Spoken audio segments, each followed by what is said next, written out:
Neste momento, então, daremos início ao primeiro painel, que irá tratar sobre os juizados especiais criminais como espaço para a política criminal com um enfoque restaurativo. E para coordenar o primeiro painel, convidamos o juiz de direito titular da 2ª Vara Criminal da Comarca de Itajaí, Santa Catarina, Dr. Mauro Ferrandin.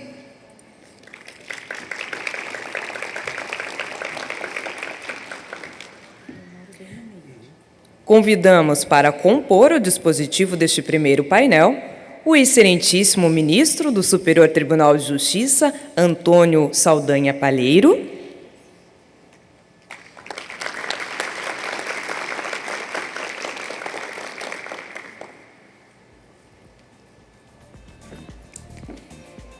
E convidamos também o doutor Sérgio Araújo Gomes, juiz de direito do Tribunal de Justiça de São Paulo.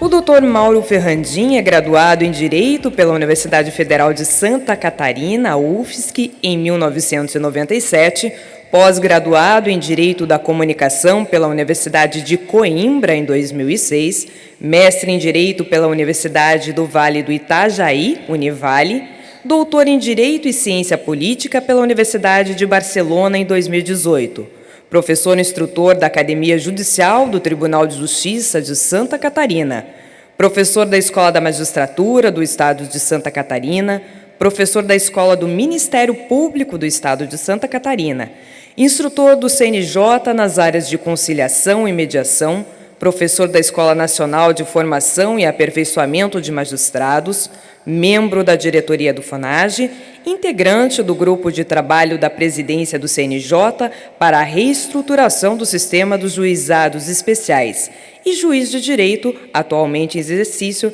na 2ª Vara dos Juizados Especiais e Violência Doméstica da Comarca de Itajaí.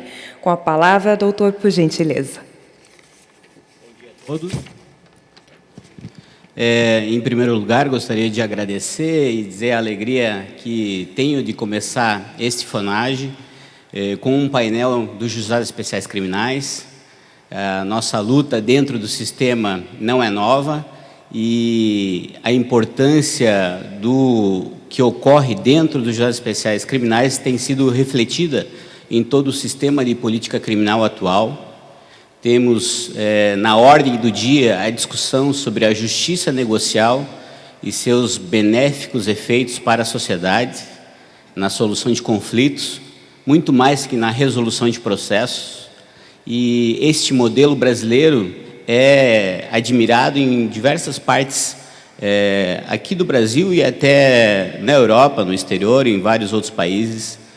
Tive a oportunidade de trabalhar o modelo na Espanha e todos ficam impressionados com a qualidade do modelo brasileiro, que tenta resgatar o tecido social a partir da restauração dos vínculos, porque a sociedade permeada por conflitos de diversas ordens tem no sistema judiciário um meio de resolver suas controvérsias sem a incidência da mão do direito penal, né? Já diria, ou como se imagina a história do Rei Midas, tudo que o Rei Midas tocava virava ouro. Se diz que tudo que o sistema penal toca vira dor, sofrimento, prisão. Isso a gente consegue perceber facilmente, os colegas que estão numa vara criminal, que estão numa vara de juizado especial criminal, quando o sistema não é bem administrado, quando uma vara não é bem tratada, quando os efeitos de uma transação penal ou mesmo de uma medida alternativa em juizado especial ou em justiça comum não é dado o tratamento adequado, invariavelmente esta pessoa vai acabar no presídio. e daí para frente todos sabemos os efeitos. Então, esta preferência, essa deferência que nos é dada ao modelo criminal é muito importante, porque deixa aberta a possibilidade de discussão durante todo este evento, deste formato, deste modelo de justiça, que se propõe muito mais do que resolver um caso penal simplesmente, mas se propõe a restaurar, reestruturar aquele conflito entre as partes e que acaba repercutindo na própria sociedade. Hoje, então, teremos a oportunidade de ouvir o Dr. Sérgio, juiz em São Paulo, que tem experiências muito interessantes e de sucesso no tratamento do tema restaurativo, especialmente nos processos em que envolve o uso de drogas. Hoje, talvez, a demanda que mais aporta em juizado especial criminal e que tem um trabalho diferenciado, tal qual outros colegas pelo Brasil acabam utilizando aquela audiência do artigo 28, exatamente como prega o modelo restaurativo, não de retribuição simplesmente, de uma lei penal, de uma sanção penal, mas de um resgate do usuário de drogas. É uma advertência qualificada, por assim dizer, em que, num conjunto de medidas de políticas públicas, acaba tratando o usuário de drogas que chega até o sistema de justiça com mais qualidade, dando a cada um exatamente o tratamento esperado e não simplesmente advertindo o usuário de drogas, o usuário de crack, ou viciado há dias ou há anos da mesma forma. É esse trabalho qualificado que restaura, é esse trabalho qualificado que resgata, e é esse trabalho qualificado que nós temos que fazer nas unidades. Principalmente porque o CNJ e os tribunais, ultimamente, ou desde sempre talvez, têm medido o trabalho desenvolvido nas unidades a partir das ações penais. E ações penais não é 1/10 do trabalho que nós fazemos em juizado especial criminal. Todos sabem que o principal trabalho do juiz no juizado especial criminal acontece antes da ação penal. Não é possível que isso permaneça dessa forma. Não é possível que a gente tenha, por exemplo, em Minas, a colega de Minas deve estar aqui, nos confidenciou ontem que terá que extinguir 42 mil processos, ou autos de investigação, TC, que estão parados na delegacia de polícia porque não foram enviados a juízo. Pensem em 42 mil TCs, ou seja, 84 mil pessoas, no mínimo, envolvidas em um conflito que está representado num TC e que esse conflito está lá, dormindo, e que as partes estão convivendo com esse conflito. Não houve justiça. O que está previsto na Constituição de solução negocial, consensual, não foi cumprido. Da mesma forma, na sequência, vamos ouvir o ministro Saldanha, que não é a primeira vez que ouvem falar dele. O ministro Saldanha é originário do FUNAG, sempre participou dos nossos encontros e no STJ reconhece e sabe o quanto é importante o que daqui sai. Nós temos enunciados recentes passando a fazer parte das decisões do STJ e, inclusive, na área do artigo 28, reconhecendo que as condenações em uso de drogas não geram reincidência. Enunciado nosso, do FONAGE, há cerca de 4 anos. Isso demonstra a importância dos debates aqui no sistema, demonstra a necessidade de insistirmos que as nossas posições qualificadas, os nossos debates qualificados, continuem, aprimorem, influenciem positivamente todo o sistema de política criminal nacional. Então, é com muito orgulho e alegria que damos início a este FONAGE, e eu passo a palavra ao meu colega, Dr. Sérgio Araújo, que o currículo que me foi passado, resumidíssimo, formou-se em Direito pela Universidade de São Paulo, é juiz desde 1991, 91 e titular do Juizado Especial Criminal da Comarca de Campinas, integrante da primeira turma civil e da turma da Fazenda Pública do Colégio Recursal de Campinas. Doutor Sérgio.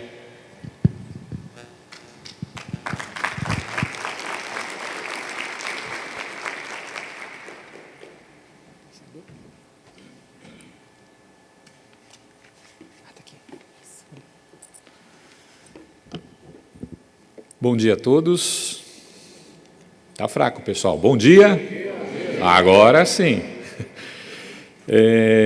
Para mim é uma alegria, uma honra estar aqui dividindo essa mesa de trabalhos, esse início de manhã, com o ministro Saldanha, com o Mauro, que é um amigo que o FONAGE me deu, e dividir esse momento aqui com tantos amigos também que o FONAGE me deu, e que a gente está aí nessa batalha, né, pelo fortalecimento do sistema dos juizados especiais.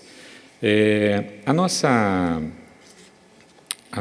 temática aqui é relativa à política criminal, voltada aqui para com enfoque restaurativo dentro dos juizados especiais criminais. Eu vou me permitir aqui fazer uma breve retrospectiva sobre... quando a gente vai falar de política criminal, a gente tem que sempre pensar da onde a gente partiu, o momento que a gente está e quais são os caminhos que temos pela frente, né? Então, o sistema penal brasileiro dava sinais de profundo esgotamento nas últimas décadas do século XX. O descrédito na justiça criminal era notório, sobretudo em relação aos crimes leves, que, no mais das vezes, ficavam sem qualquer resposta, atingidos invariavelmente pela prescrição, após infindáveis idas e vindas de inquéritos policiais entre delegacias e fóruns. O Constituinte de 1988, sensível a esse quadro desolador de ineficiência e, ao mesmo tempo, entusiasmado com o enorme sucesso alcançado pelos juizados de pequenas causas, implantados 4 anos antes, procurou trazer para a esfera criminal o alento e o dinamismo tão sonhados. Previu-se, assim, a criação dos juizados especiais criminais, compatíveis com a conciliação e com a transação, expressamente contempladas no artigo 98, inciso 1º, da Constituição Federal, o que era até então inimaginável no campo penal, dominado pelo rigor de formalismo exagerado. A Constituição Federal rompeu com esse paradigma cristalizado e anacrônico, mitigando a indisponibilidade da ação penal e introduzindo algo inédito, o diálogo, para solucionar feitos criminais envolvendo as chamadas infrações penais de menor potencial ofensivo, as quais foram delimitadas 7 anos depois, com o advento da Lei 9.099. Esse diploma, dentre outras inovações, deu visibilidade para a vítima, a qual, de mero coadjuvante ou figurante no processo penal tradicional, passa a ser personagem central. Partimos de um processo penal eminentemente formalista, punitivo e retributivo, de índole contenciosa e sanção imposta, para um procedimento informal e de natureza consensual e sanção negociada.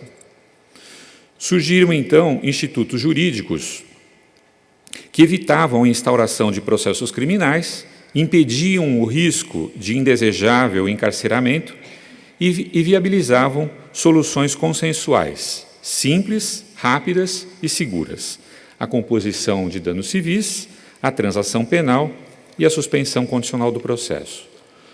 Todas essas alternativas legais miram primordialmente na satisfação da vítima, recompondo-a em sua dor e em seu prejuízo, ampliando-se significativamente o acesso à jurisdição penal e sua efetividade. Esses métodos alternativos de solução de conflitos penais integram o que ontem à noite nós ouvimos, o sistema multiportas de justiça, na feliz expressão cunhada por Frank Sander, professor da Universidade de Harvard, e reconhecida pela jurisprudência brasileira. E aí eu cito aqui um precedente recentíssimo, agora de agosto, do Superior Tribunal de Justiça. As medidas despenalizadoras são como verdadeiros alicerces de política criminal que visam possibilitar maior celeridade e efetividade às infrações de menor potencial ofensivo, no contexto maior de desjudicialização dos conflitos e sistema multiportas de acesso à justiça. Esse é um recurso de habeas corpus, de relatoria do eminente ministro Ribeiro Dantas.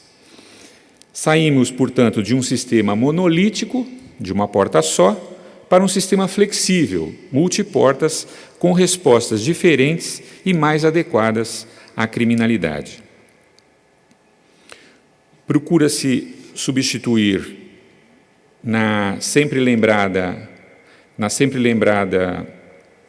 lição do professor Kazuo Watanabe, a cultura da sentença, tão enraizada entre nós, materializada na solução adjudicada pelo Estado, pela cultura da pacificação, a qual deve ser construída pelos próprios interessados, reduzindo-se o excesso de judicialização.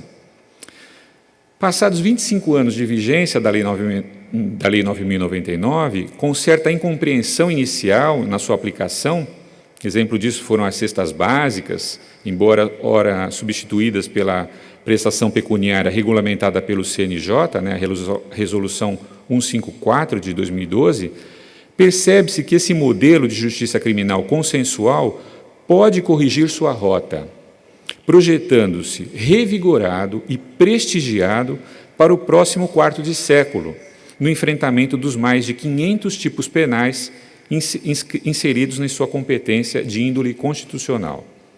Sob esse aspecto, mostra-se extremamente oportuna a iniciativa do FONAGE de trazer o tema de enfoque restaurativo, nos instigando a refletir no aprimoramento e na evolução do sistema dos juizados especiais criminais. Isso porque, em determinadas circunstâncias, especialmente naquelas em que o ilícito penal é cometido no seio da convivência do autor do fato com a vítima, ambos inseridos no mesmo contexto familiar, de vizinhança ou de trabalho, percebe-se que aquelas alternativas legais da Lei 9.099 apenas extinguem o processo, ou apenas podem extinguir o processo, mas podem também não acabar com conflitos propriamente ditos. Aliás, por vezes, os desfechos conferidos pelos GCRIMs aos casos concretos podem fazer com que as disputas se acirrem ainda mais, abrindo espaço para o cometimento de novos delitos e, pior, até mais graves. Portanto, a experiência forense revela que algumas infrações penais necessitam de intervenção cuidadosa e diferenciada, com alcance mais amplo e profundo. É o que se verifica, por exemplo, com os crimes de maus tratos, lesão corporal, ameaça, ato obsceno, os crimes contra a honra, os crimes contra os idosos, as contravenções penais de vias de fato, perturbação do sossego e perturbação da tranquilidade. Portanto, aí o que a gente tem são os chamados conflitos humanos dolorosos, e esses conflitos acabam permeando esses ilícitos que eu mencionei e muitos outros, onde não é alcançada apenas com uma audiência conduzida, a solução desses conflitos, ela acaba não sendo alcançada apenas com uma audiência conduzida por um conciliador ou pelo próprio magistrado, com a aplicação, por exemplo, da transação penal. Muito menos com a discussão de mérito e eventual condenação, tendo em vista que as sanções legalmente combinadas nada auxiliam para a transformação do quadro conflituoso. Vale dizer, em determinados casos, é recomendável que os envolvidos possam exteriorizar espontaneamente seus sentimentos e suas emoções, e, para tanto, faz necessária a criação de espaços adequados e preparados para uma escuta atenta e acrítica, sem ficar julgando, voltada ao diálogo e ao entendimento, restabelecendo-se e restaurando-se os vínculos humanos e sociais. Aqui eu gostaria de fazer um breve parênteses, que é, no sentido mais amplo, a justiça, a gente não pode compreendê-la como um monopólio da jurisdição, né? A justiça, num sentido mais amplo, o Poder Judiciário, ele, na verdade, ele tem um monopólio da jurisdição, né? Mas ele não tem um monopólio da justiça e da paz, né? Que são, em última análise, ideais, valores e virtudes que podem e devem ser buscados e vivenciados por todos nós em diferentes espaços, em casa, no trânsito, na escola, no trabalho, etc. Essas, portanto, são as premissas que justificam introduzir em nosso sistema a mediação criminal, por meio da qual se busca descobrir as verdadeiras razões pelas quais se violou determinada norma penal incriminadora, delimitar os impactos dessa transgressão causados na vítima e na comunidade, conscientizar o autor sobre os prejuízos causados com sua conduta, de modo a responsabilizá-lo efetivamente e não apenas penalizá-lo, e prevenir novas violações de direitos. E é nesse cenário que a justiça restaurativa pode representar um avanço, um aprimoramento e, ao mesmo tempo, uma relevante contribuição na busca da autêntica pacificação social. A justiça restaurativa se apresenta, portanto, como uma nova porta, sob a forma de mediação criminal para a solução de conflitos penais.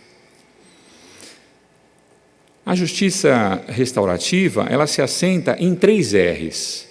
O R da responsabilidade, o R da restauração e o R da reintegração.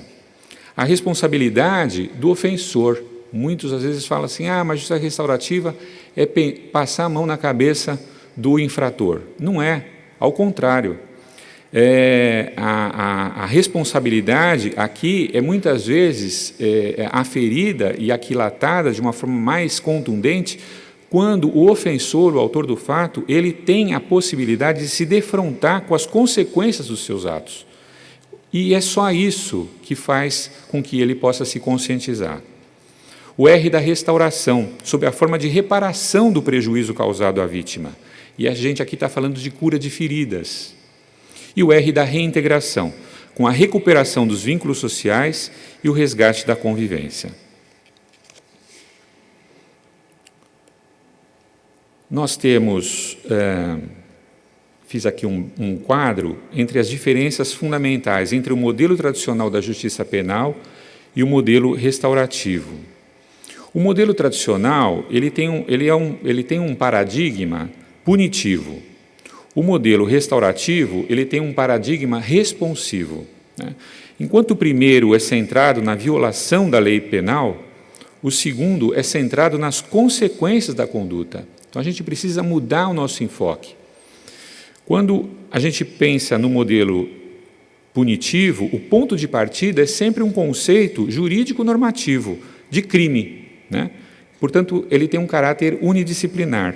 O ponto de partida do modelo restaurativo, ele sempre tem como mira um conceito realístico do crime, mais no sentido do que acontece na vida mesmo das pessoas, e atento ao trauma causado à vítima. Portanto, ele tem um caráter multidisciplinar.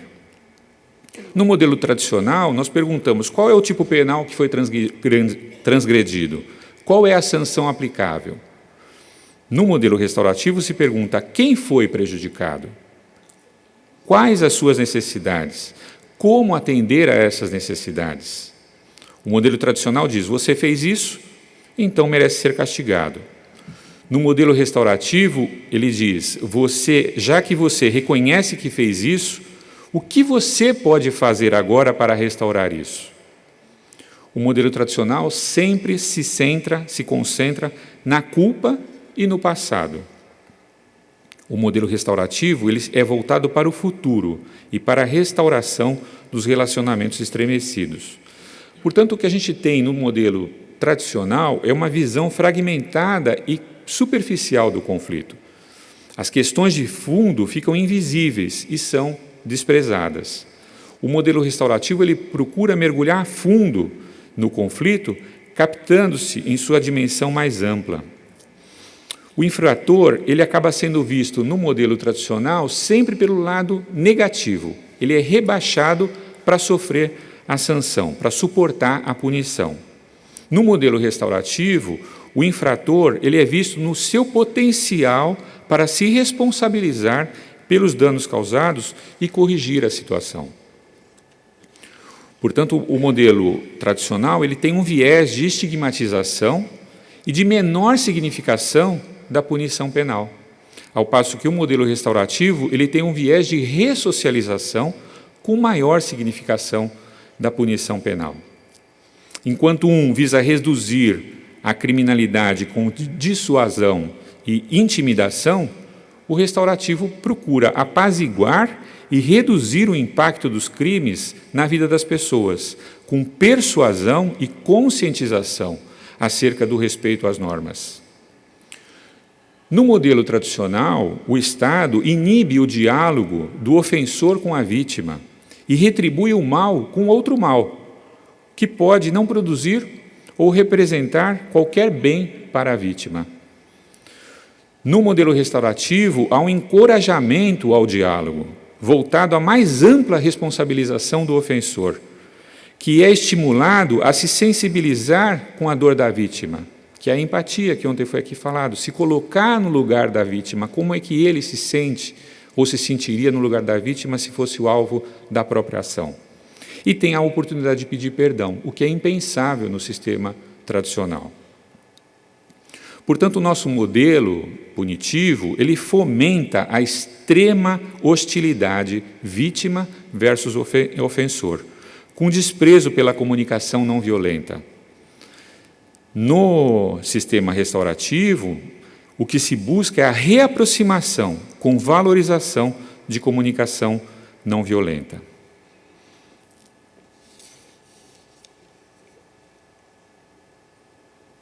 No modelo tradicional, a participação popular ela fica restrita aos processos do júri. Já no sistema restaurativo, ele fica afinado com a democracia participativa. Todos os envolvidos, vítima, ofensor e comunidade, desempenham papéis ativos na construção da melhor solução para todos.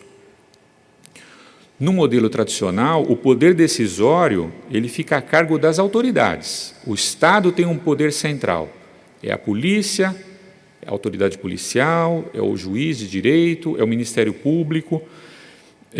No modelo restaurativo, o papel do Estado ele é secundário, porque o poder decisório ele acaba sendo de colaboração e de compartilhamento.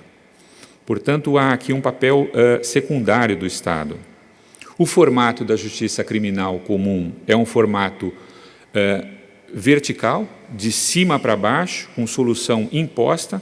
O formato restaurativo é um formato horizontal e cooperativo, com a solução não imposta, mas a solução almejada. Há, portanto, no nosso sistema tradicional, uma desapropriação do conflito. Os atores principais se apropriam do conflito alheio. Só que o conflito não é do juiz, o conflito não é do promotor, o conflito não é do delegado de polícia. E, portanto, no sistema restaurativo, a apropriação do conflito ela ocorre na medida em que o próprio conflito permanece nas mãos dos envolvidos. A justiça restaurativa pode servir como um modelo de justaposição, que deve ser colocado ao lado do modelo tradicional de punição, sem jamais pretender substituí-lo. Em termos práticos, o acordo restaurativo pode representar, dentro do sistema dos juizados especiais, a renúncia ao direito de queixa ou de representação, ou ainda a falta de justa causa para a ação penal. A ONU e a União Europeia validam e recomendam a justiça restaurativa para todos os países. Essa mudança de foco e de abordagem teve início no Brasil em 2005, com 3 projetos pilotos distintos, em Brasília, Porto Alegre e São Caetano do Sul. E os resultados têm sido surpreendentes, e essa experiência tem se replicado em várias partes do país, inclusive aqui no Paraná.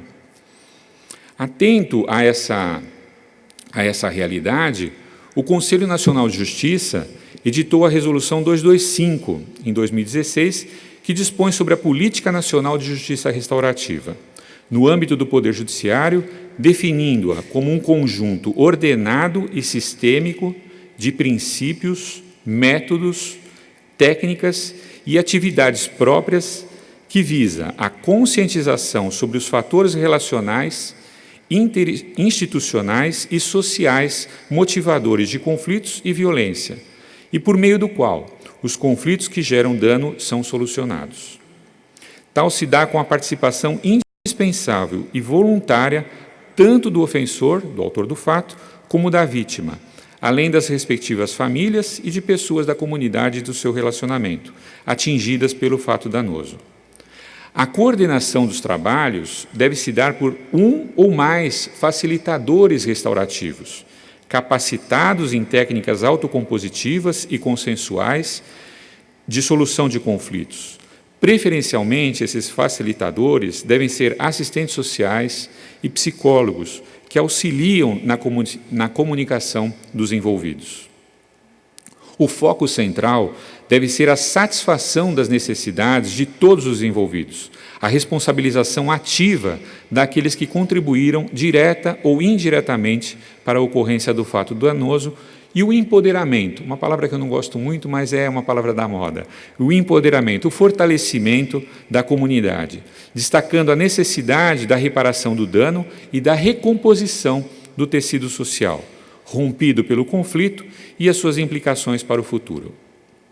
Essa resolução 225 enumera 12 princípios que norteiam a justiça restaurativa. É importante a gente frisar que as práticas restaurativas apenas se viabilizam se as partes reconhecem como verdadeiros os fatos essenciais, o que deve ocorrer em ambiente confidencial e incomunicável em relação à instrução penal, sem implicar em confissão de culpa. O envolvimento e a adesão da comunidade são essenciais, na medida em que a justiça restaurativa deve ser construída pela comunidade, com a comunidade e para a comunidade, tomada esta no sentido mais amplo, órgãos de poder, instituições públicas e privadas, além da sociedade civil organizada. Uma experiência bastante interessante na minha terra natal, que é Santos, em São Paulo, é de que hoje nós temos, inclusive, um núcleo de justiça restaurativa funcionando dentro da Câmara Municipal, né? Um espaço absolutamente neutro, e ali, então, se promove esse entendimento entre os envolvidos. Todos os participantes devem manifestar prévio consentimento, livre e espontâneo, o que deve ser objeto de retratação, o que pode ser objeto de retratação até a homologação do procedimento restaurativo. As partes são auxiliadas a construir, a partir da reflexão e da assunção de responsabilidades, uma solução cabível e eficaz, visando sempre o futuro. O acordo restaurativo é formulado a partir de livre expressão da vontade de todos os participantes e deve conter obrigações razoáveis, proporcionais e exequíveis que respeitem a dignidade de todos os envolvidos. O CNJ acabou de complementar essa regulamentação da matéria da justiça restaurativa pela Resolução 288, agora de junho deste ano, que define a política institucional do Poder Judiciário para a promoção da aplicação de alternativas penais com enfoque restaurativo em substituição à privativa de liberdade. Em diferentes unidades da Federação, a justiça restaurativa já é uma realidade, não apenas na área da infância e juventude, onde se verifica com maior frequência, mas também junto aos GCRIMs. E apesar de ter essa ampla ocorrência em várias unidades da Federação, eu vou aqui falar um pouquinho do que eu conheço mais, que é do Estado de São Paulo. O Tribunal de Justiça de São Paulo, por exemplo, ele criou o grupo gestor de da justiça restaurativa, que é responsável pela difusão, implementação, execução e acompanhamento do funcionamento da justiça restaurativa em todo o Estado, propiciando suporte técnico e supervisão. Criou-se ali um verdadeiro passo a passo para que o modelo atinja as suas finalidades. O primeiro passo é identificar os equipamentos e as instituições que possam colaborar na disseminação dos seguintes eixos centrais: cultura de paz e comunicação não violenta. Então, em Santos, por exemplo, se trouxe a Câmara dos Vereadores como um aliado institucional.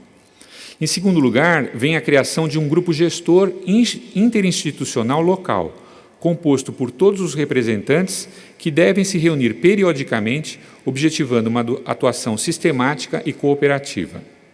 Após, deve ser construído um plano de ação, escolhendo-se, num primeiro momento, apenas um segmento para o começo dos trabalhos. O quarto passo é a formação dos facilitadores de práticas restaurativas.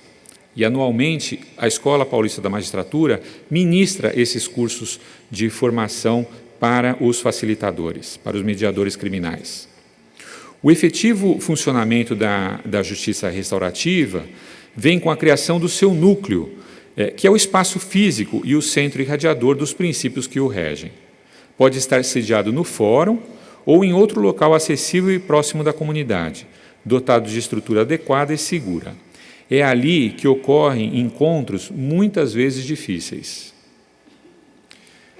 De um modo geral, o que a gente pode aqui dizer é que nós temos o pré-círculo, a aferição, acho que eu pulei aqui, as fases circulares, só para a gente ter uma compreensão um pouquinho melhor, se divide aqui no pré-círculo restaurativo, para se aferir a vontade de participação voluntária, e é importante sempre haver uma sondagem primeiro do ofensor, para ver se ele realmente admite a culpa. Havendo essa adesão, aí então se instauram os círculos restaurativos, que pode ser um, pode ser dois, pode ser mais. Sempre com a participação, como eu mencionei, do autor do fato, da vítima e respectivas pessoas relacionadas, né? Visando a se estabelecer esse acordo restaurativo. E depois nós temos os pós-círculos, para se verificar se realmente o acordo restaurativo foi ou não cumprido.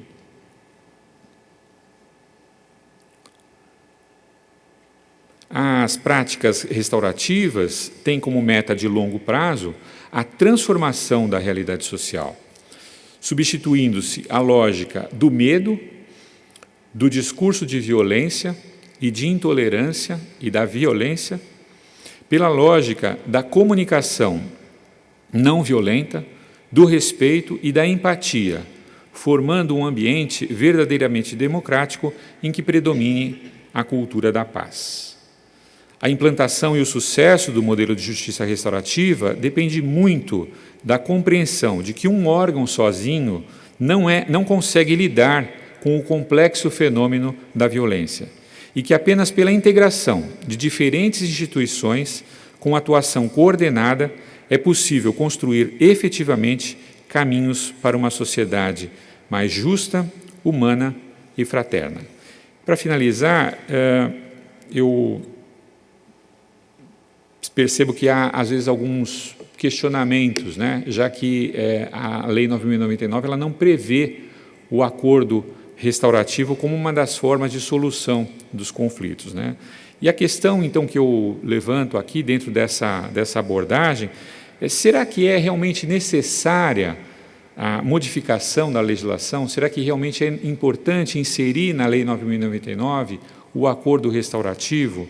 Ou basta a mudança da mentalidade? E a resposta me parece que vem aí com o Carlos Drummond de Andrade, né? As leis não bastam, os lírios não nascem das leis. Obrigado pela atenção.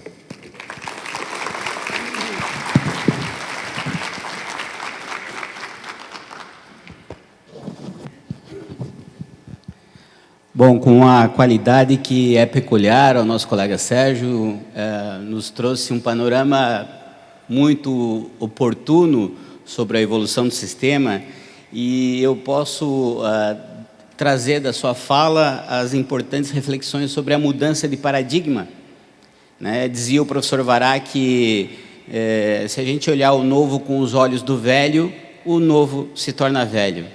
Então, eu não posso pensar a justiça penal no ambiente de juizado especial criminal com viés retributivo, punitivo.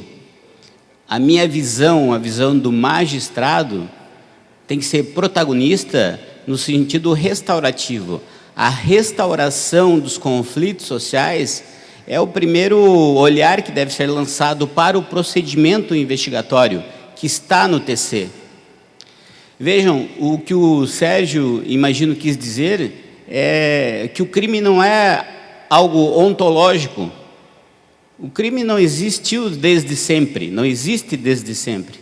O crime existe a partir do momento em que a polícia militar ou a polícia civil chega no local do fato e transcreve o conflito, a controvérsia, a declaração da vítima, dos envolvidos, melhor dizendo,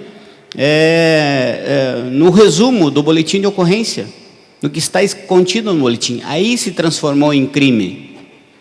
Mas a prova de que o crime não é ontológico é que, quando essas duas partes chegam à audiência de conciliação ou de transação, chegando ao acordo, exercendo o protagonismo dado pela Constituição e pela própria lei, deixou de ser crime.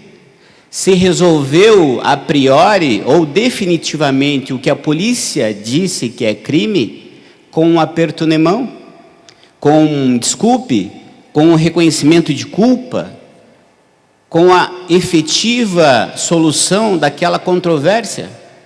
E acho que é isso que a gente precisa extrair desse processo restaurativo, que o juiz precisa dar o protagonismo que a Constituição deu ao sistema negocial trazido ou originado na Constituição de 88 e na Lei 9.099. É isso que precisa ser resgatado, porque assim a gente vai poder ensinar aos envolvidos no conflito a entender que o conflito vai existir, hoje e sempre. E que no próximo dia em que ele se envolver em conflito semelhante, ele vai ter a capacidade sozinho de administrar esse conflito, de exercer esse processo restaurativo lá na sociedade, lá onde ele mora, com o seu vizinho. O vizinho em que ele teve uma via de fato, que ele discutiu, que ele, enfim, que a polícia caracterizou como um crime de ameaça, como um crime de perturbação, uma contravenção de perturbação. Então, isso precisa ficar claro. Esta mudança, esta evolução do sistema, né, esta abertura para multiportas que o Poder Judiciário adotou, ele precisa ser qualificado neste ponto. E aí eu chamo a atenção da qualificação, da capacitação. Nós, juízes, precisamos nos capacitar. É preciso sair da zona de conforto e não deixar mais os 42 mil procedimentos prescreverem na delegacia de polícia. Se você, juiz, não assumir esse protagonismo junto com o seu promotor de justiça, e aí eu sempre advoguei no FONAGE a nossa aproximação com o Ministério Público na parte criminal, que é o principal atuante, um dos principais atuantes nessa área. Nós não vamos mudar, nós vamos continuar tratando o que acontece no juizado criminal como aquilo que acontece na vara criminal. E o resultado não é pacificação, não será restauração, será punição. Não adianta nós continuarmos mandar para as nossas audiências de conciliação ou de transação conciliadores ou leigos não capacitados. Não adianta você, juiz, não se capacitar e entender um processo restaurativo, o que é uma conciliação, o que decorre numa audiência de conciliação. Senão a gente vai fazer mais do mesmo. Para não tirar tanto mais o tempo, especialmente porque agora vai falar o ministro Saldanha, desde logo passa a palavra ao ministro, cujo currículo, que me foi passado muito resumidamente, formou-se em Direito pela Pontifícia Universidade Católica do Rio de Janeiro e pela mesma instituição concluiu o mestrado já em 1981. Iniciou a carreira profissional como advogado em 73, no escritório Délio dos Santos. Em 75, tornou-se assessor jurídico da Shell do Brasil, onde permaneceu até 88. Ingressou na magistratura do Rio de Janeiro em 2003 e foi promovido por merecimento ao cargo de desembargador do Tribunal de Justiça, atuando à época na 5ª Câmara Civil. Exerceu a docência nas escolas da magistratura do Rio de Janeiro, na fundação da Escola do Ministério Público do mesmo estado, no Centro de Preparação da FGV e na Universidade Federal do Rio de Janeiro. Foi nomeado ministro do Superior Tribunal de Justiça em abril de 2006, com a palavra o ministro Antônio Saldanha Palheiro. Bom dia a todos. A quem cumprimento na pessoa do desembargador Laurindo, que teve a gentileza de me convidar, e transmito um cumprimento especial aos meus colegas do Rio de Janeiro, que estão aqui sentados na primeira fila. Eu vou procurar fazer uma abordagem um pouco diferenciada, porque boa parte das coisas que eu havia programado para falar, meus colegas que já se manifestaram antes, o desembargador Laurindo e agora o meu colega de São Paulo, acabaram por abordar alguns pontos que eu teria pretendido. Mas o assunto não se esgota. A gente precisa ter, no meu sentir, a gente precisa ter uma visão da realidade que nós temos. Primeiro de tudo, a gente, para poder atuar, tem que ter uma visão específica, precisa da realidade que nos rodeia, para que possamos dar o remédio adequado. Qual é a situação do sistema prisional do Rio de Janeiro? Primeiro, que alguns estudos demonstram que a eficácia do sistema prisional está muito menos na quantidade de prisão do que na certeza da punição. Se tiver a certeza de que vai ser punido, é muito mais inibidor de atos infracionais do que as penas enormes e tal. E daí a crítica, uma crítica bastante corrente e recorrente, dessa proposta de pacote anticrime do ex-juiz, que agora é o ministro da Justiça, porque fala muito em aumento de pena. E os estudos científicos, a academia já demonstrou que isso aí não seria eficiente. Então, está sendo uma discussão bastante acirrada. Me parece que aumentar a pena é uma resposta um pouco, desculpe a sinceridade, populista, né? Vamos aumentar a pena. E seduz a população, seduz a imprensa. Né? Aumentando a pena, vai ficar todo mundo feliz. Você acha que algum bandido vai ver o Código Penal antes de cometer um crime? Se a pena máxima é 20 ou 30 anos. Bom, a tendência punitivista nossa, dos juízes. Por quê? Porque a gente quer dar uma resposta à sociedade. A sociedade grita e a gente acaba se comovendo com todo esse clamor social. Então, 70% dos juízes entrevistados são favoráveis à elevação do limite máximo da pena de prisão, que hoje são 30 anos. 71% concordam com o aumento da pena mínima para o delito de tráfico. E 95% defendem penas mais severas para os crimes de corrupção. Você vê que é exatamente os tipos penais que estão mais em voga, né? E que mais sensibilizam a sociedade. A questão do delito de tráfico de entorpecente é uma coisa que nos aflige extremamente, né? No Superior Tribunal de Justiça, a gente recebe uma média de entre 40 e 50 habeas corpus por dia. É o nosso acervo maior. E desses, cerca de 60% é relativo a entorpecentes. E a gente vê, principalmente em alguns estados da federação, um recrudescimento, um endurecimento. Eu tenho jovens que chegam lá condenados, eu tenho os acordos, condenados a 5 anos e meio, 6 anos de reclusão, porque estava com 1 grama de maconha, 1,2 gramas de maconha. Quem são esses jovens? São os nossos filhos. E as condenações chegam e a gente tem que tentar sanear um pedaço disso aí. O que acontece? Em 2016, disse assim, a gente não prende. A gente prende demais, a gente prende muito, e prende mal. E vamos ver isso aqui. 2016, passamos de 4º para o 3º país de maior população carcerária, 730 mil presos. Só perdemos para os Estados Unidos, que prende até por ausência de carteira de habilitação, prende por tudo. E a China, que tem 1 bilhão de habitantes. E nós somos o 3º. 90% dos presos estão em ambientes superlotados, 78% em ambientes onde há mais presos que vaga. taxa nacional de ocupação dos presídios dá 197%. Pior é Amazonas, depois vem Rio de Janeiro, São Paulo vem antes. Espírito Santo, que é a mais baixa, mas ainda bem acima da capacidade, com 145%. 40% desses 700 mil presos são presos provisórios, são as preventivas, uma coisa que a gente tem que pensar. A prisão preventiva, ela só pode ter incidência, não é para agradar o Merval Pereira. A prisão preventiva ela tem incidência quando tem um risco concreto para a sociedade, para a ordem social, para a ordem jurídica. A pessoa deve ser presa primordialmente depois de condenada. Esse é o nosso papel. Total de presos por crime, 2016, tráfico, 177 mil, ou seja, 25% dos presos é por tráfico de entorpecente.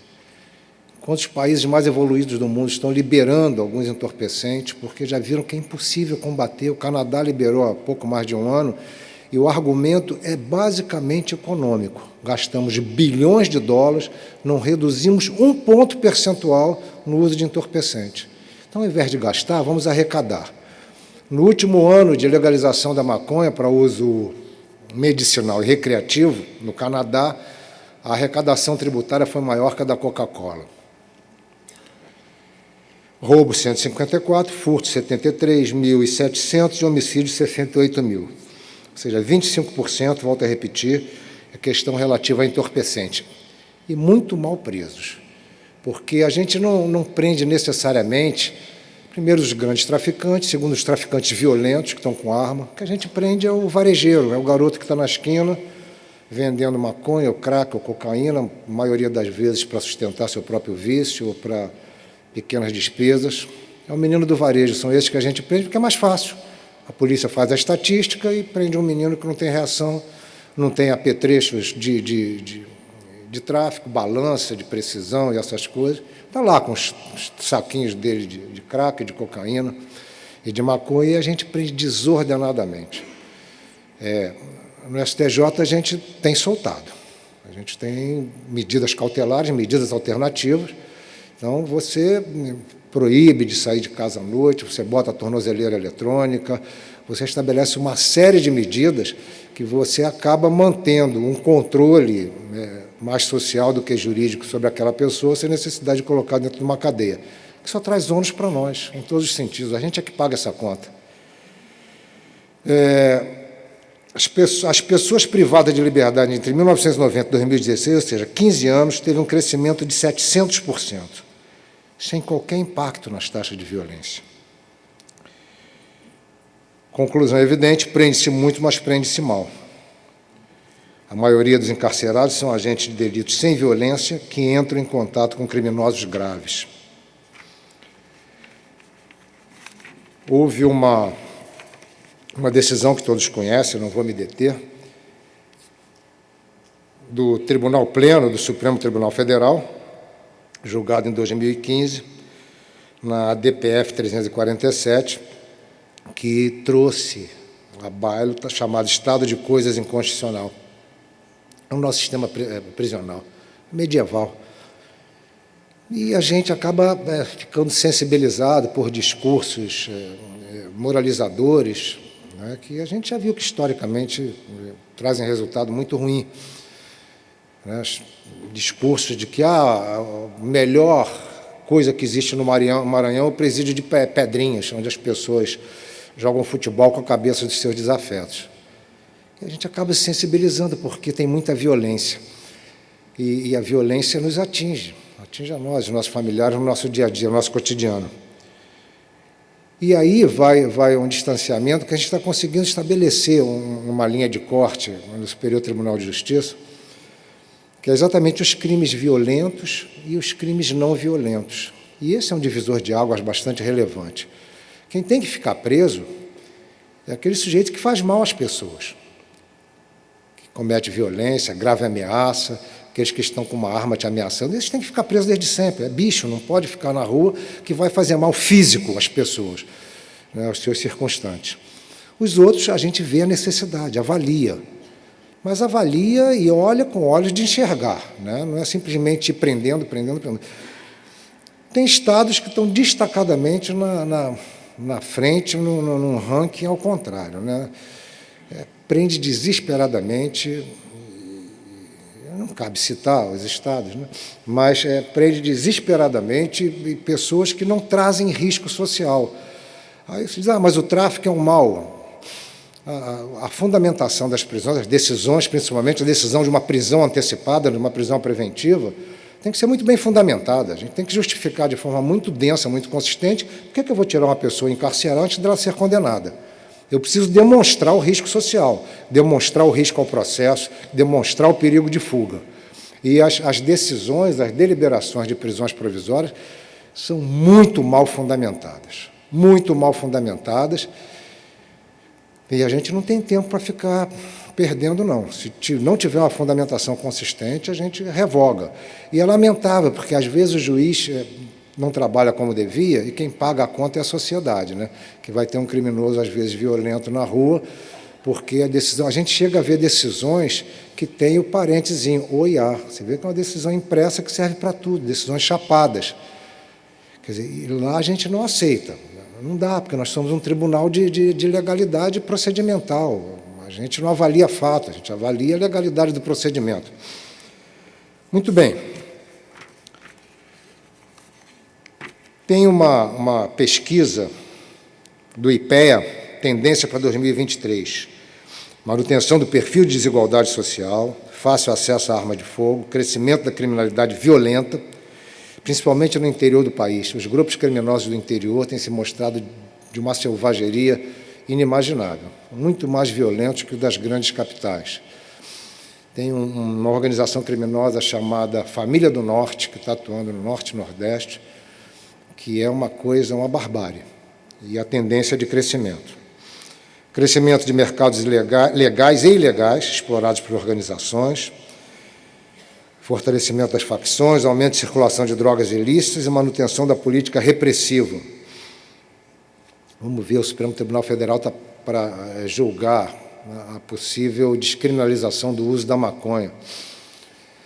A gente está torcendo para que isso venha, porque a gente vai colocar na rua alguns milhares de pessoas que estão presos porque foram pilhados, flagrados com uma quantidade insignificante de maconha, e a gente não sabe, aquilo que já foi dito pelos meus antecessores, quem vai decidir se aquilo é tráfico ou é uso é o PM, é o policial militar, ele que vai dizer. E a maioria das fundamentações das prisões provisórias, em matéria de entorpecentes, depoimento do policial, ele é conhecido como traficante na região. Está no local que é conhecido por todos como ponto de venda de drogas. Ele passa a ser traficante. Bom, manutenção do endurecimento penal, aumento da população carcerária, expansão do monitoramento eletrônico, manutenção de ocorrência e divulgação de ocorrências criminais, da alta sensação de insegurança e da grande repercussão da mídia de alguns crimes graves, aumento da privatização da segurança e maior difusão de tecnologia. Sistema judicial brasileiro, crescimento do número de processos, falta de estrutura do serviço público na prestação, limite do poder de investimento estatal, aumento da litigiosidade e crise de eficiência do sistema judicial. O que acontece? O Poder Judiciário ele tem uma missão constitucional, a prestação jurisdicional. E essa prestação jurisdicional ela tem uma oscilação, aquilo que se falou, e o desembargador Laurindo focou muito bem as ondas, segunda, terceira, quarta, quinta onda, a gente tem uma oscilação. Há 20 anos atrás, a AMB fez uma pesquisa sobre os juízes, dos próprios juízes, como é que nós nos vemos. Nós participamos dessa pesquisa. Todos nós, pelo menos os mais antigos, participamos dessa pesquisa, e a grande aspiração da magistratura era o quê? Acesso à justiça. A gente quer que a justiça, o povo tenha acesso, que o povo possa buscar a justiça. E, para oferecer essa justiça, nós nós acabamos exercendo um ativismo no sentido de dar até aquilo que a lei não previa, aquela visão mais socializante, e isso acabou ficando de uma forma desordenada por causa da própria composição estrutural da nossa legislação, e fizemos agora a renovação dessa pesquisa. Foi um ato de muita coragem. A iniciativa foi, na verdade, do Jaime, que era o presidente da AMB, do ministro Toffoli, que disse: não, eu quero ver o que os juízes pensam. E tem uma outra pesquisa em andamento, que é como a sociedade nos vê. Eu não quero nem olhar esse resultado, que vai ser um negócio desesperador, porque a gente sabe como a sociedade nos vê.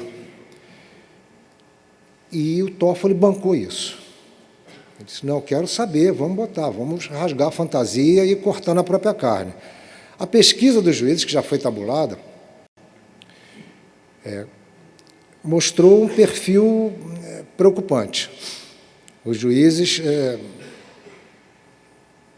estão se tornando assim... A gente viu a demonstração, essa pesquisa que foi de 2015. Os juízes estão mais punitivistas, como a gente entende. É a necessidade de uma resposta social. Os juízes estão punitivistas, os juízes não querem abrir mão dessa prerrogativa de decidir, não necessariamente nos limites da lei, que é aquilo que eles conquistaram nesses 20 anos. É difícil dizer: olha só, volta para a legalidade. Espera aí, eu não quero me prender a esses paradigmas rigorosos, mas a gente vai ter que repensar isso, porque quando a gente sai da legalidade, a gente saiu, e com as conturbações políticas, o juiz acabou desbordando da sua atuação estritamente jurídica para uma atuação política. E a gente vê isso, quer dizer, o juiz dando opinião, o juiz criticando decisões de tribunais superiores, do seu próprio tribunal, dizendo que não aceita, que não vai cumprir. Isso já está repercutindo, já tem servidores se recusando a cumprir a ordem de juiz. Tem oficial de justiça dizendo: não vou cumprir, se ele pode não cumprir a ordem do tribunal, por que eu vou cumprir a ordem dele? A gente está dando um tiro no pé. Então, a gente vai ter que repensar e rediscutir qual é esse nosso papel. E a gente tem visto, até recentemente, determinadas situações em que nós ficamos tentados a uma visão maquiavélica de que os fins justificam os meios. Em matéria jurisdicional, não justificam, não. Nós somos os fiscais dos meios. Nós somos quem? Os garantidores do ordenamento jurídico. A gente tem que manter o trem no trilho. O juiz não tem lado. A hora que o juiz tiver um lado, acabou. Acabou nossa credibilidade. A credibilidade do magistrado é isenção. Não importa. Tem um lado criminoso, tem o outro lado o Ministério Público. Quem sair fora do trilho, pá, esse é o nosso papel. Não é: eu vou tomar um lado, acabou a isenção. Acabou a credibilidade, a sociedade vai nos cobrar isso. Bom,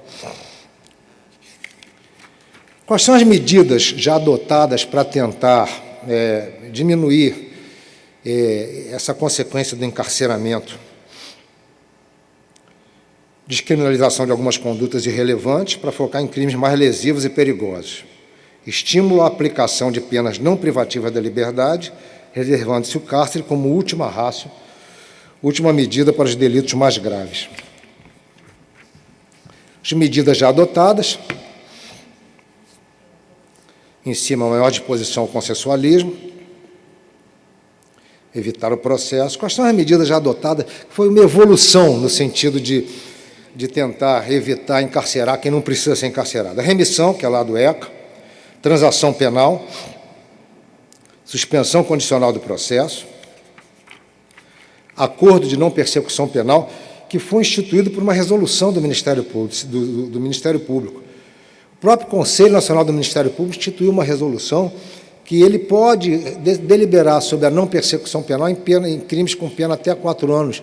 Não houve qualquer reclamação, porque é uma medida efetivamente despenalizadora, é uma medida que está procurando sanear esse problema. Porque o que acontece? A gente quer segregar, tirar a bandidagem da rua. É isso que a sociedade quer, e nós somos parte da sociedade. Mas a gente não quer construir cadeia. Aí vai abarrotando todo mundo. Isso é medieval. Acordo de leniência, que é o crime da pessoa jurídica, e a colaboração premiada. Por que eu estou falando da colaboração premiada? Porque ela tem um papel muito relevante na atualidade. Eu acredito que seja hoje o instituto jurídico de maior controvérsia, é a tal da colaboração premiada. A colaboração premiada, ela existe desde muito tempo, existe desde a Idade Média, né? Se prendia alguém por prática judaizante, ou você entrega os seus companheiros, você vai para a fogueira. Então, para ir para a fogueira, o cara entrega a mãe. Então, isso era a colaboração premiada medieval lá, né? Te mantenho preso até você entregar os seus compassos. E pronto, ele entregava e ia embora. A colaboração premiada é alguma coisa que a gente tem que discutir. A gente tem que discutir, nós temos que discutir. Por quê? Porque é um instituto importado. E a gente tem o mau hábito de importar determinados institutos pela metade. A gente importa um pedacinho e não importa dentro daquele sistema. Naquele sistema ele funciona muito bem. Quando ele vem aos pedaços, a gente vê a questão do controle difuso de constitucionalidade. A Constituição de 88, depois de 20 anos de ditadura militar, era uma Constituição liberal. A gente queria liberdade, a gente queria direitos. Então, controle concentrado e difuso, híbrido. Caramba, nem sei se existe algum outro país que tenha isso, controle difuso e concentrado. O nosso tem. Então, a gente fez o controle difuso. Qualquer dos nossos 18 mil juízes pode declarar inconstitucionalidade uma lei. Além disso, criamos uma Constituição, uma legislação infraconstitucional totalmente aberta, principiológica, tipos abertos que servem para tudo. Dignidade da pessoa humana. Faço o que eu quiser com isso. É isso. Liberdade de expressão. Outro dia, um colega nosso do Rio de Janeiro disse que não havia mais crime de desacato, por causa da liberdade de expressão. Bacana, né? Quer dizer, quando o PM for desacatado, se ele não puder nem prender, qual vai ser a resposta? E foi essa importação desse Instituto do Controle Difuso. Por quê? Porque nós importamos o controle difuso, criamos legislação aberta e não criamos um sistema de precedente eficiente, vinculativo, de fácil acesso. Então, o juiz brasileiro não usa o precedente, a pesquisa mostrou isso, que a jurisprudência é a última fonte de consulta dos nossos juízes no processo decisório. Inclusive ministros dos tribunais superiores disseram, não, é a última fonte de consulta. Imagina isso. A legislação infraconstitucional também é absolutamente principiológica, porque é moderno, sem precedente, como é que a gente vai ver? Equilíbrio da base contratual. O que é isso? Boa-fé objetiva, prudente arbítrio do juiz, regras da experiência comum, está lá na lei dos juizados. O que é isso? Com isso, a gente decide o que quiser. Então, o que vai trazer a segurança jurídica? Um precedente bem estabelecido. Duvido que um juiz americano descumpra um precedente. Ele perde o emprego, é só isso. O juiz inglês, ele corre o risco de exoneração. Ele, para mudar um precedente, ele tem que estabelecer o distinguish. É um processo de anos que ele vai trabalhando para mudar uma orientação que vai ter que ser mudada pela Corte Suprema. O Scalia é conservador, a Ruth Ginsburg é de esquerda. Não interessa. É o que tem. É o que tem. É a Corte Suprema deles. Ninguém desobedece, não. E a colaboração premiada é um desses institutos que foi importado aos pedaços. A gente tem a colaboração premiada regulada, regulamentada especificamente na Lei 12.850 em 4 artigos, alguns parágrafos, no instituto dessa envergadura. Então, o que acontece? A gente vai ver um pouquinho dessa colaboração premiada, que faz parte exatamente do negócio jurídico processual. E o negócio jurídico processual entra na justiça restaurativa. O ministro Fux teve uma ação de vanguarda quando introduziu o artigo 190 no Código de Processo Civil de 2015 e estabeleceu, né, um negócio jurídico processual atípico. As partes podem negociar o processo, coisa bacana, né? Então, vamos negociar que não vai ter perícia, vamos estabelecer que não vai caber recurso. Isso está lá regulamentado. A colaboração premiada, ela existe já há muito tempo, né? Ela é uma subespécie da justiça negociada. Deixa eu voltar. Necessidade de combate às organizações criminosas, de maior complexidade. Realmente, as organizações criminosas hoje têm um grau de sofisticação que é muito difícil na apuração convencional, na apuração tradicional. se chegar aos verdadeiros agentes. Então, a colaboração premiada veio, e veio regulamentada, veio para ficar, não tem jeito, mas só que ela está mal legislada, ela está mal regulamentada. Então, o que acontece? A gente hoje tem tantos tipos de colaboração premiada quanto são juízes. Quer dizer, o que pode, o que não pode? Uma colaboração premiada, né? Um amigo nosso esteve há pouco tempo com a procuradora do estado de Nova York, que é uma brasileira, que foi para lá com 10 anos de idade, é uma moça destacadamente fora da curva, foi para Harvard, e hoje ela seria a procuradora-geral de Nova York. Conversaram com ela, disse, não, a gente faz colaboração premiada. Se eu der um pitaco nas declarações do colaborador, eu perco o meu cargo. É a regra deles. A gente não tem essa regra, a gente não tem boas regras, a gente tem um arremedo de 4 artigos que nos diz mais ou menos como é. Então, vai caber a nós construirmos quais são os limites, a delimitação de atuação na questão da colaboração premiada. Eu trouxe um conceito de colaboração premiada que é do Renato Brasileiro, é um conceito longo, eu não preciso ler para vocês, mas é exatamente isso, é quando um dos agentes do crime, ele confessa, assume e declara, revela elementos suficientes para se desbaratar aquela organização criminosa. Esse é o conceito. Como é que a gente vai realizar isso? Você pode manter alguém preso quando ele tem os requisitos da liberdade provisória porque ele não quis colaborar? Você pode indicar o nome de quem que você quer que ele delate? Você pode estabelecer fatos que você gostaria que ele esclarecesse? Eu não tenho resposta para isso. A gente vai ter que construir. E construir alguma coisa que seja efetiva e que seja coerente com a nossa sistemática, com o nosso sistema. Qual é o histórico da colaboração premiada? É interessante, né? Eu estou falando histórico positivado, porque o histórico da colaboração premiada a gente vê na Idade Média, as bruxas, né? Cada vez que se prendia uma bruxa, ou você denuncia suas comparsas, ou vai para a fogueira. E a maioria denunciava mesmo, porque ninguém quer ser queimado, né?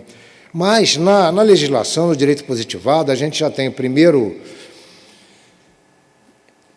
conhecimento da colaboração premiada nas ordenações filipinas, que era exatamente em relação ao crime de lesa pátria, o crime de lesa majestade, o crime de traição contra a coroa.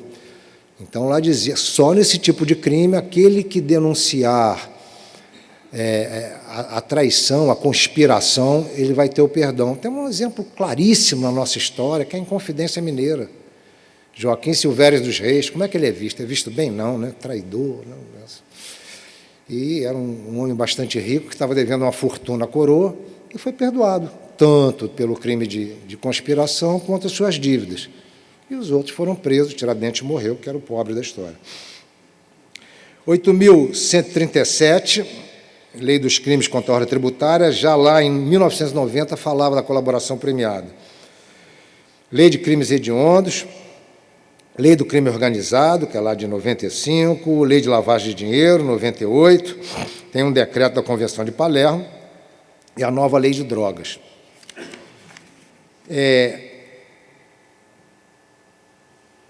Na nova Lei de Drogas, eu estou há 3 anos, eu estava há 15 anos numa Câmara Civil, fui para o Superior Tribunal de Justiça, fui para uma turma criminal, que é onde tinha a vaga. Estou há 3 anos lá. Eu nunca vi ninguém ser beneficiado por colaboração premiada com base no artigo 41 da Lei de Entorpecentes. Nunca vi. Se existe, eu nunca vi. E é claro que colaborações existem. Quantos presos denunciam as organizações a que pertencem. O importante, senhores, é que a gente tem visto alguns excessos nas colaborações premiadas. A gente vai ter que visitar esse instituto de uma forma mais estruturada. E quando eu falo a gente vai ter que visitar, todos nós vamos ter que olhar para isso com olhos de ver, com olhos de enxergar. O que nós queremos em relação à colaboração premiada? Quer dizer, que tipo de atuação? É o Ministério Público que toca isso? A lei diz que sim, que é o Ministério Público e até o delegado de polícia com assistência do Ministério Público. Aí começam algumas perplexidades. O delegado de polícia ele faz uma colaboração premiada que o MP já rejeitou, de que maneira esse MP que oferece a denúncia? Então, tem algumas controvérsias, alguns paradoxos que a gente vai ter que nortear. E a função da magistratura nesse instituto, ela basicamente é uma função de fiscalizadora da legalidade. O juiz tem o direito de ouvir o preso, ainda que sigilosamente, na presença do seu advogado, ouvir o colaborador, mas não pode ir muito além disso. Esse instituto ficou legado ao Ministério Público. E a gente está vendo outras perplexidades. O Ministério Público Federal, já vimos esse caso, analisa uma proposta de colaboração premiada e diz assim, não me interessa esse caso, isso aí não é um tipo penal relevante. A pessoa sai, no dia seguinte, é conduzida pelo Ministério Público Estadual. Não, a gente quer que você delate. Existe o bis in idem, a gente tem autonomia. A questão dos acordos de leniência também. Uma empresa faz um acordo de leniência com o Ministério Público do Estado, vem a Controladoria Geral da União e pune. Vem o Tribunal de Contas da União e pune. TCE. Então, isso hoje em dia é objeto até de dissertação, de doutoramento. Quer dizer, como é que fica o acordo de leniência quando a empresa faz um acordo para poder continuar trabalhando, se obriga a determinadas práticas rigorosas, práticas gerenciais, práticas de gestão, para continuar trabalhando, continuar no negócio. E ela faz um acordo e aquele acordo não vale para outros órgãos. Isso não está disciplinado em lugar nenhum. De que maneira que nós vamos tratar isso? A justiça restaurativa, a maioria das coisas já foi dita, eu vou fazer uma passagem bastante rápida e superficial, e é exatamente no sentido daquilo que já nos foi demonstrado com muita precisão. A justiça colaborativa sai do sentido da justiça convencional, justiça punitiva, justiça de retribuição, e é uma justiça bastante moderna, em que as partes vão ter que se compor, e que é uma coisa mais interessante, que você traz a sociedade para o âmbito judicial, para o âmbito da solução de conflitos. E solução de conflitos na área penal, que é um mistério para nós. Eu, há pouco tempo, não tem tão pouco tempo, eu caminhava no centro da cidade do Rio de Janeiro, juntamente com o meu filho, nós vimos uma situação inusitada. Um cliente discutindo com um camelô no meio da rua, o camelô dá um tapa no rosto dele. Pá! A gente olhou e disse, será que vai sair briga? Ficamos olhando, aí vieram 2 guardas municipais. O que foi? Ele bateu na minha cara, ele deu um tapa no meu rosto, blá, blá, blá. O guarda municipal disse assim para o outro, segura ele. O guarda segurou o camelô e disse para o cliente, bate nele. Eu fiquei olhando aquilo, eu não estou acreditando. O cliente, pá, na cara do guarda. E o guarda municipal, está resolvido, você vai embora, você fica quieto aí. Foi resolvido ali. Eu fiquei muito mais eficiência que nós. O cara evitou um processo, evitou controvérsia, saiu todo mundo feliz, foi todo mundo para sua casa. Isso é o cotidiano do Rio de Janeiro, né? Aquilo que já foi dito também, o objetivo da justiça restaurativa, eu vou passar adiante.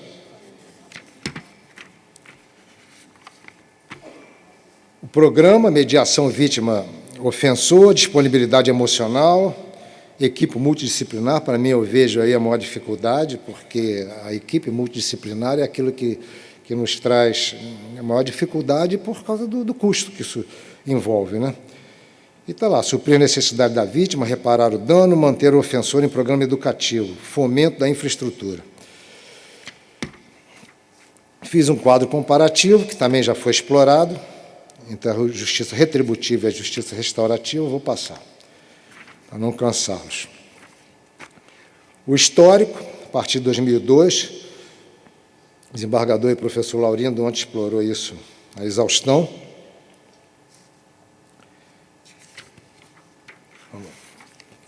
Ainda, a resolução 225, que também foi abordada. Os princípios norteadores, meu antecessor falou de cada um deles, também tem horror dessa palavra empoderamento, não sei como é que isso foi construído, não sei o que isso significa, mas está lá, né, como um princípio norteador da resolução do Conselho. O que é empoderamento? Sei lá, mas botou. A palavra está bonita, está na moda.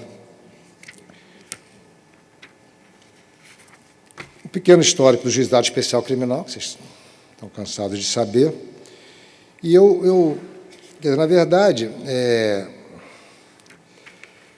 justiça restaurativa no GCRIM, definição clara do procedimento, mobilização da comunidade, capacitação de mediadores e facilitadores. A mediação que o nosso colega César Cury vai abordar com vocês lá no Rio de Janeiro, que ele coordena um grande centro de mediação e tem que enveredar pela área criminal, que já está na hora, né, César? E capacitação de mediadores e tirar o mais possível das dependências do judiciário a justiça restaurativa. A comunidade é que tem que tratar disso.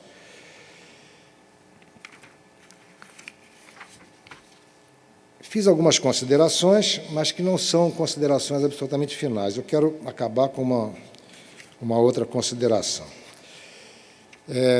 Criminalidade exacerbada, a sociedade questiona se o tratamento penal prisional tem sido adequado, mas a justiça restaurativa propõe um novo olhar sobre o crime. Iniciativas de aplicação estão ocorrendo no âmbito judicial, que não é bom, mas é o que temos. Implementar a política restaurativa é mais difícil do que enviar o ofensor para a prisão, claro. Você vai gastar um tempo para conseguir obter um insight do agente de que ele efetivamente causou um dano físico, emocional, patrimonial e que está disposto a reparar. É muito mais difícil do que dar uma sentença mal fundamentada. Baixa aceitação das práticas apenas restaurativas, a sociedade não aceita, então a gente tem que trabalhar no efeito multiplicador. E o juiz mediador do encontro entre ofensor e vítima não se encontra em seu papel tradicional de aplicador da lei, mas, ao contrário, deve procurar uma nova aproximação. Nós discutimos com bastante frequência no Superior Tribunal de Justiça qual é o papel do juiz, né? Nesse momento, esse momento tão dramático que a gente está vivendo, em que, por contingências sociais, sociológicas, históricas, alguns poucos magistrados ganharam proeminência, passaram a merecer um carinho especial da imprensa e da sociedade, aplausos em restaurantes. Isso acaba gerando uma sedução. Que delícia, né, ser aplaudido, né? Chegar nos ambientes de família, poxa, você Ferrabras mesmo, você prendeu todo mundo.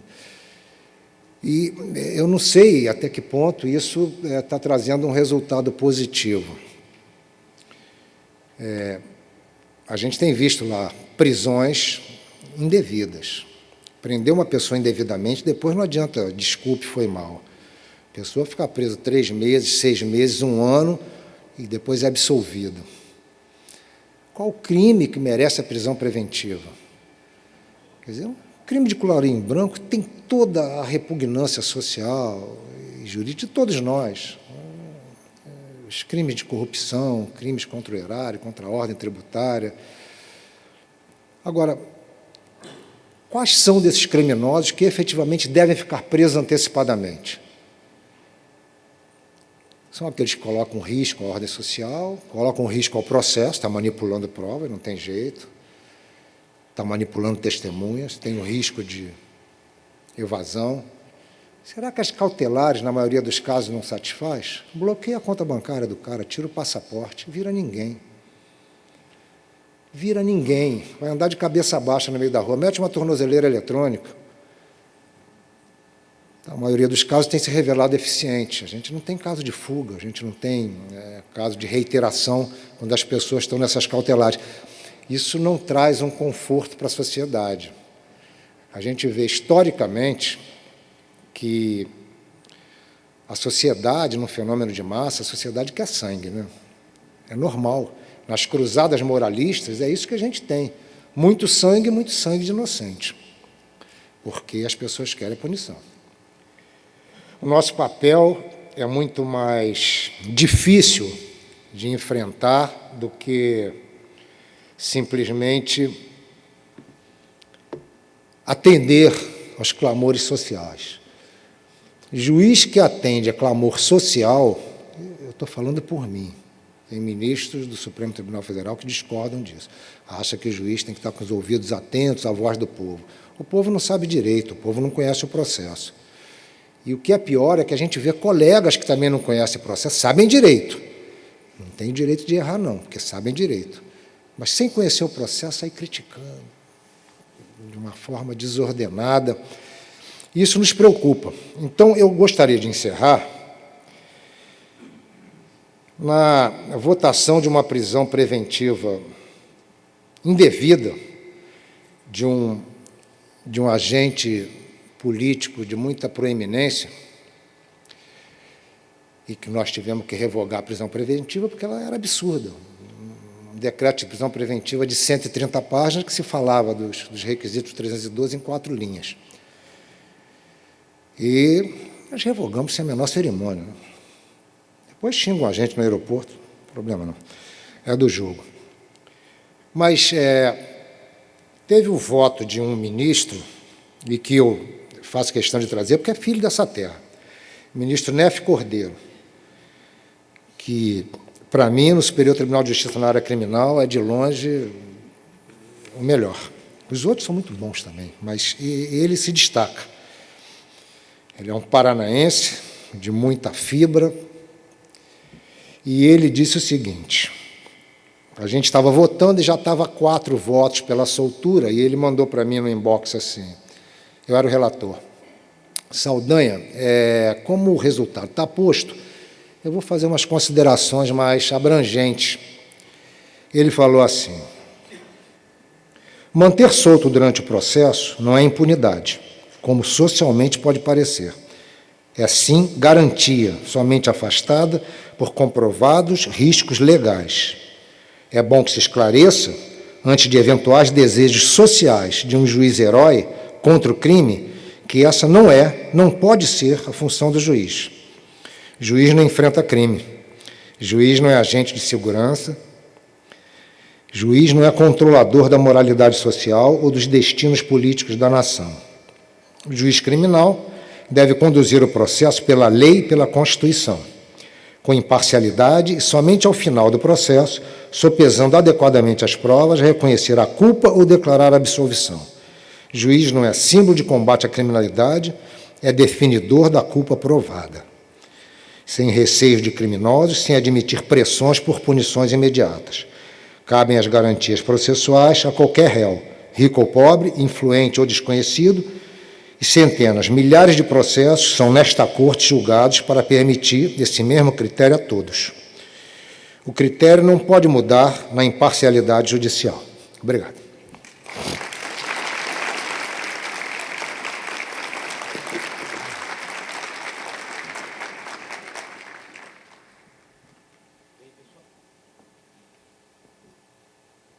Bem, pessoal, a fala do ministro chama a atenção de todos para a má aplicação do sistema, a má utilização do sistema de juizados especiais. Afinal, todos os juízes sabem que para ser preso no Brasil, tecnicamente precisa fazer força, né? Nós temos conciliação, composição civil, transação penal, suspensão condicional do processo. Se tudo isso falhar, nós temos uma sentença condenatória que tem substituição de pena, suspensão de pena e regime aberto. Então, para ser preso hoje no Brasil, tecnicamente você precisa ser condenado a uma pena superior a 4 anos de prisão. Sabe quantos % dos crimes definidos na lei dão esta possibilidade? 8% dos crimes. Mas nós somos, como disse o ministro, o 3º país que mais tem pessoas presas. Que conclusão nós podemos tirar disso? Na minha humilde avaliação, é que algo vai mal na justiça criminal. Algo vai mal no sistema de justiça criminal. Desde a ponta, desde a solução taliônica lá do Rio de Janeiro, em que a solução se dá um tapa por outro tapa, até a falta de gestão e protagonismo dos juizados especiais, passando pela série de incapacidades estruturais e estruturantes da União, dos estados e dos municípios. Hoje, nós discutimos aqui, e vamos discutir durante toda essa fonagem, a necessidade de atualização da lei, como foi discutido lá em 95 ou em 88, mas nada adianta continuarmos atualizando as leis como remedo, como forma de solução do que está aí deste estado de coisas, com um acordo de não persecução penal, com um plea bargain, que todos sabem que estão nos projetos em discussão, se eles não forem efetivamente aplicados, como não é efetivamente aplicada a transação penal e a composição civil. Nós não vamos conseguir resolver, restaurar o tecido social, diminuir criminalidade, dar tratamento adequado a crimes de alta complexidade, como são as organizações criminosas violentas, como disse o ministro, que hoje se espalham pelo interior do país, e tratar adequadamente os crimes de menor potencial ofensivo com soluções diversas, Precisamos reconsiderar o nosso papel no sistema de justiça. Então, é com esse alerta do ministro e com as excelentes explanações do colega Sérgio a respeito da justiça restaurativa, juntando essas duas percepções excelentes, nós damos encerramento a esse primeiro painel. A organização me orienta que o tempo está esgotado e que as perguntas poderão ser encaminhadas nos endereços já disponíveis para vocês, tá bem? Eu agradeço a presença de todos, cumprimento novamente os dois palestrantes e devolvo a palavra ao cerimonial.